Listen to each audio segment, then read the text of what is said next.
Oh boy. So the Kansas City Chiefs um, advanced to yet another AFC Championship game by beating the Houston Texans 23-14 in the divisional round. And yes, I have Spider-Man gameplay as I'm making a football video. Okay, so just in case if anyone wants to point out the obvious, I know I'm talking about football while having Spider-Man gameplay going on. Anyway, so I made a video at the beginning of the season and I listed 3 teams that I felt like had what it takes to beat the Chiefs come playoff time. That was the Bengals, the Jets, and the Texans. Well, the Bengals and the Jets didn't even make it to the playoffs. They didn't even look as well as I thought they would. Then there's the Texans. They didn't even look as good as I thought they would, but they still hung in there. And then a few weeks back, I made another video pertaining to the Chiefs and the Texans. And I called it 5 reasons as to why the Houston Texans are not ready to beat the Chiefs in the playoffs. And in this game, 2 of those reasons happened. One of the reasons was the red zone, the offensive line. Well, actually, as a matter of fact, the offensive line, the red zone issues, CJ Stroud, and Nico Collins and Stephon Diggs. But Nico Collins and Stephon were hurt at the time. But Nico came back. Stephon tore his ACL. Then Tank Dell had a dislocated knee. So I would say 4 of those reasons came to fruition in this game. This was a hard-fought game.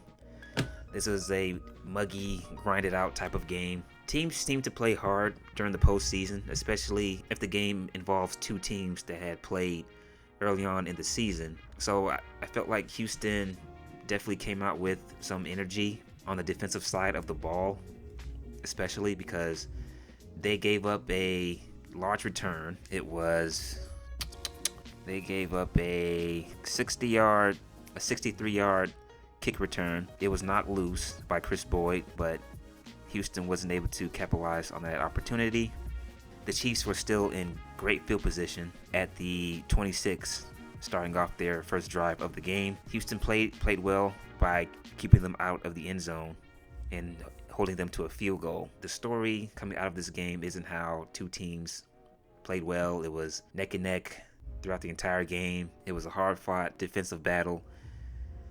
No, it was, once again, another playoff game that involves the Chiefs, where the refs protect and coddle Patrick Mahomes and the Chiefs. So the Chiefs had a scoring drive that went into the 4th quarter.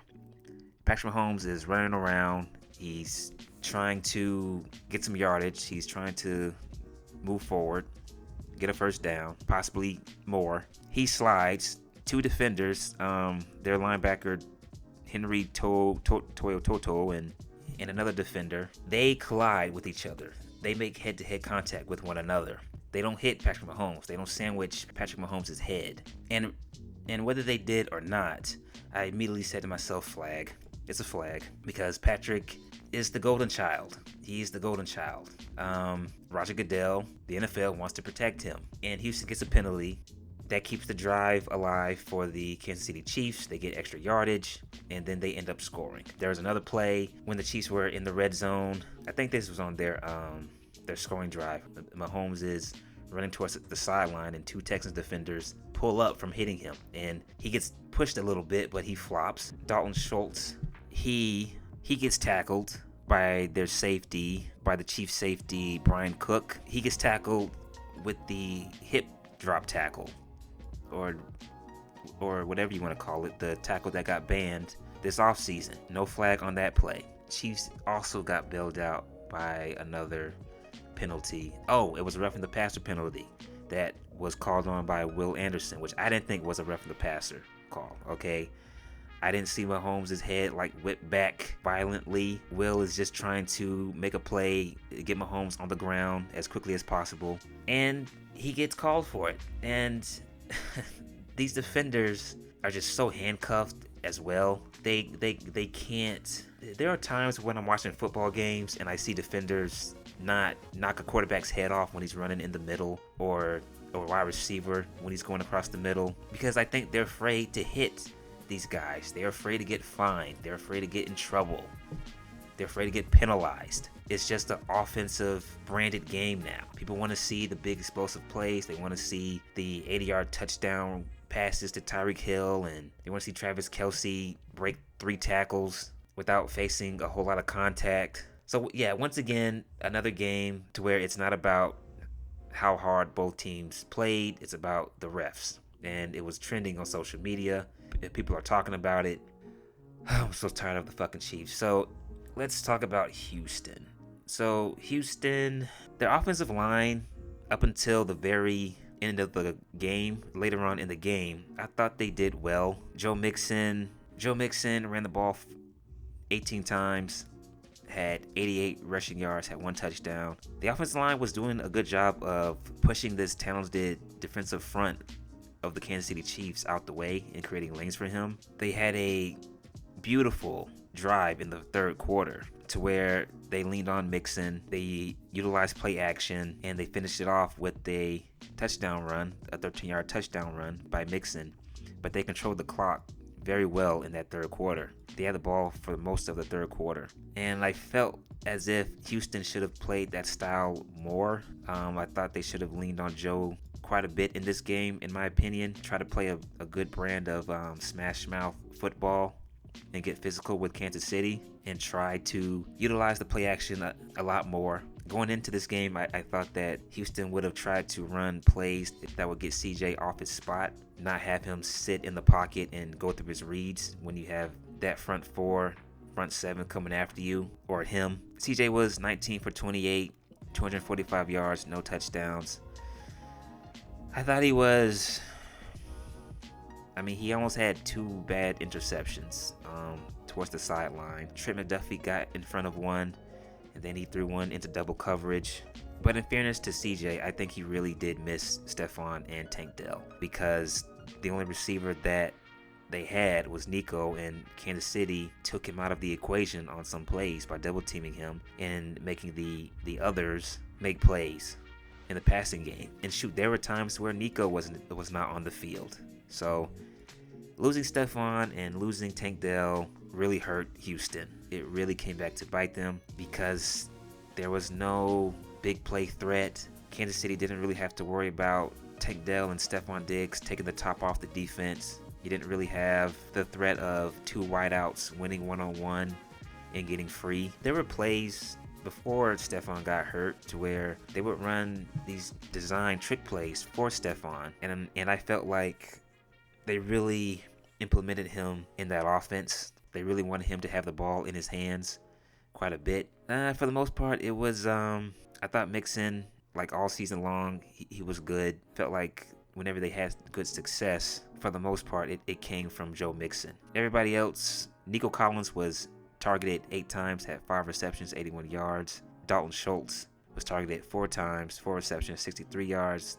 Xavier Hutchinson, 4 receptions, 52 yards. John Mechie, 2 receptions, 35 yards. So a quiet day in the passing department. Houston's defense, I criticized their secondary because they do give up big plays, and they had games to where they probably would have lost if certain teams had capitalized on those big plays, but they played well.